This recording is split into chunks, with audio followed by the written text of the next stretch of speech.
বিষ্ণু ইসলাম ওনার ইহুদি প্রতিবেশীর বাসায় যেতেন।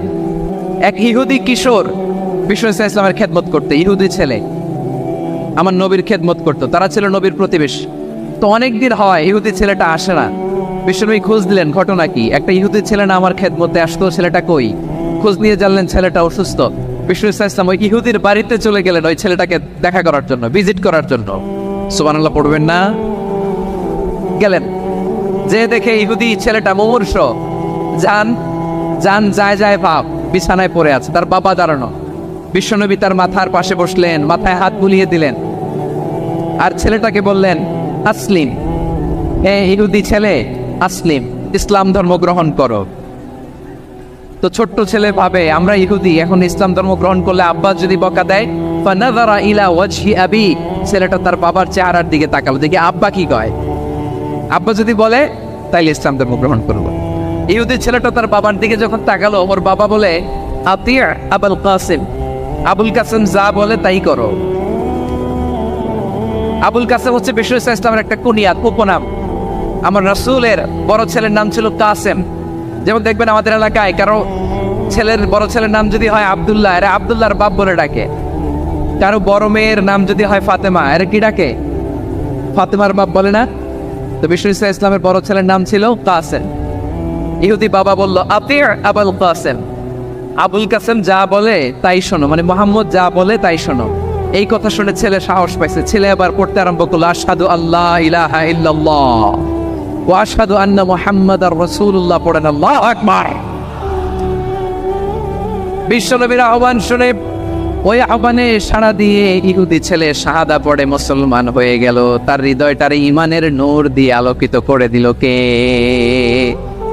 প্রিয় ভাইরা, এবার রাসূল সাল্লাল্লাহু আলাইহি ওয়াসাল্লাম বের হয়ে আসলেন ঘর থেকে, আর বললেন আলহামদুলিল্লাহিল্লাযী আনকাযাহু মিনান নার, প্রশংসা সে আল্লাহর যে আল্লাহ জাহান্নামে চলে যাচ্ছিল প্রায় এমন একটা লোককে মুহূর্তের মধ্যে কালেমায়ে শাহাদাতের বদৌলতে জান্নাতি বানায় দিলেন। আওয়াজ করে পড়েন সুবহানাল্লাহ। এই হাদিস থেকে আমরা কি শিখলাম? What is the moral of the story? এক নম্বর স্টোরি হলো, প্রতিবেশী ইহুদি হোক হিন্দু হোক, যাবেন, সুসম্পর্ক রাখবেন, উপহার দিবেন, বিপদে পাশে দাঁড়াবেন। তাইলেই তো আপনাদের প্রতি, মুসলমানদের প্রতি তারা আকৃষ্ট হবে, ঠিক কিনা বলেন? আপনি যদি হিন্দুদের সাথে বৌদ্ধদের সাথে নাই মিশেন, নাস্তিকের কাছে নাই যান, তো ইসলামের সৌন্দর্যটা ওরা বুঝবে কেমনে? আমার অনেক হিন্দু পরিচিত ভাই আছে, ওরা আমাদের ইফতারির প্রোগ্রামে এসে একসাথে ইফতারি করে। অনেক মদখোর আমার সাথে বসে একসাথে ডিনার করে, হাফ প্যান্ট পরা, গলায় স্বর্ণের চেইন, হাতে স্বর্ণের ব্রেসলেট, আইসা আমার সাথে ডিনার করছে, আছে এরকম। গাঁজাখোর, আমি বলি আসো, welcome welcome to my dinner, আসো বসো। বসলেই তো আমি ওর ডিএনএ, চিন্তার ডিএনএ চেঞ্জ করে দেওয়ার সুযোগ পাবো। চিল্লায় বলো ঠিক কি না? আসতে হবে আমার কাছে। Our door is open, the door of Islam is open 24/7। সব সময় আমাদের ইসলামের দরজা আমার অমুসলিম ভাইদের জন্য খোলা আছে, না নেই? এই হাদিস থেকে দুইটা শিক্ষা। এক নম্বর শিক্ষা, প্রতিবেশী মুসলিম হোক অমুসলিম হোক, যান, অসুস্থ হলে একটু আপেল নিয়ে যান, আঙ্গুর নিয়ে যান, কমলা নিয়ে যান, তাদের সাথে ভালো আচরণ করেন। ইসলামের বিউটি দেখে, সৌন্দর্য দেখে অবাক হবে, নসিব ভালো হলে কোনোদিন কালিমা পড়ে মুসলমান হয়ে যাবে, ঠিক কিনা বলেন? তাহলে অমুসলিমের সাথে ভালো সম্পর্ক। বিশ্বনবী ইহুদির বাড়িতে গেলেন, ইহুদির বাড়ি, আর আমার মুসলমান ভাই আমার কাফের বলে, এরকম আছে না নাই? মুসলিম মুসলিমরা দেখতে পারে না, সহ্য করতে পারে। বিশ্বনবী সাল্লাল্লাহু আলাইহি ওয়াসাল্লাম ইহুদির বাড়িতে গেলেন, এটা একটা শিক্ষা। আরেকটা শিক্ষা হলো, ভাইয়েরা ধাক্কা মারে এসে সামনে এসে কি লাভ? প্রোগ্রাম তো শেষ হচ্ছে, এখনই শেষ হচ্ছে। তো এই যে আমাদের বকশি ভাই ওয়াদা নিল, হাত তোলালো, মিম বলে এত কথা বললো, তো আমি জেলায় জেলায় দিয়ে খালি হাত নাড়াই তোমাদের জন্য নাকি? হ্যাঁ, হাত নাড়াই শুধু। এ ধাক্কাইতে ধাক্কাইতে এদিকে এসে হাত নাড়াইতেছে, হয়েছে তো, দেখলাম তো, ঠিক আছে, মাশাআল্লাহ, অনেক সুশৃঙ্খল, অন্যান্য যে কোনো জেলার জন্য সুশৃঙ্খল। আমার দিকে তাকাও, আমার দিকে তাকাও, ঠিক আছে। এই যে দাঁড়িয়ে আছে, একটা ছেলে নড়ে না, দেখছেন? মাশাআল্লাহ মাশাআল্লাহ মাশাআল্লাহ। হ্যাঁ, এইভাবেই। আর কয়েকটা মজাদার কথা আছে, শোনো। এই হাদিস থেকে আমাদের শিক্ষা হলো, আমার প্রতিবেশী যেই ধর্মের হোক আমি সম্পর্ক রাখবো। অসুস্থ হলে যাবো, কি বলেন ভাইরা? যাবেন না? যাবেন না আপনারা? আচ্ছা, 2 নম্বর শিক্ষা হলো, বিষ্ণু ইসলামের খাদেম ছিল ইহুদি, এতদিন খেদমত করলো, একদিনও বিশ্বনবী ওরা কালিমার দাওয়াত দেয় নাই। কারণ কি? বিশ্বনবী একটা ভালো সময়ের অপেক্ষা করতেছিলেন, প্রপার টাইমিং। দায়ীর কাজ হচ্ছে দায়ী ইলাল্লাহ, সে হচ্ছে সুযোগ সন্ধানী। দায়ী সুযোগ খোঁজে, কখন দাওয়া দিলে ব্যাটে বলে হবে, ঝোপ বোঝে কোপ মারে, ঠিক কিনা বলেন? বিষ্ণু ইসলাম ভালো সময়ের অপেক্ষা করতেছিলেন, দেখি ভালো সময় আসুক আসুক আসুক আসুক। আস্তে আস্তে এমন সময় আসছে, ছেলে এবার মুমূর্ষ। অসুস্থ ব্যক্তির হৃদয় অত্যন্ত নরম থাকে। হসপিটালে যখন কেউ যায় তার হৃদয়টা বড্ড নরম থাকে, মৃত্যুর ভয়ে তার অন্তরটা নরম থাকে, ঠিক কিনা বলেন? এই প্রপার টাইমিং এর অপেক্ষা করতেছিলেন। যখনই টাইমিং পেয়েছেন, দাওয়াত দিলেন, পড়ো লা ইলাহা ইল্লাল্লাহ, সুবহানাল্লাহ পড়েন সবাই। তাহলে ইসলাম অমুসলিম প্রতিবেশীর সাথে ভালো আচরণ করতে বলেন। ইসলাম অমুসলিম মাতা পিতার সাথেও ভালো আচরণ করতে হবে। মাতা পিতা যদি অমুসলিম হয়, তারা ফেলে দিতে পারবেন? পারবেন? আমার লালমনিরহাটের ভাইরা, অনেক হিন্দু ছেলে আমাদের হাতে শাহাদা পড়ে মুসলিম হয়, কিন্তু ওর মা মুসলমান হয় নাই, বাবাও হয় নাই। এরকম আছে না নাই? তো ও হয়েছে মুসলিম, মা বাপ হিন্দু, এখন মা বাপ কি বাদ? হ্যাঁ, মা বাপ বাদ দেয়া যাবে? যে মা আপনার 9 মাস 8 মাস পেটে ধারণ করলো, আপনার মায়ের নার ছেড়া তখন আপনি ওই মারে বাদ দিতে পারবেন? যে মায়ের বুকের তাজা দুধ খেয়ে আপনি আজকে বাড়ন্ত তাজা তরতাজা, ওই মারে বাদ দেয়া যাবে?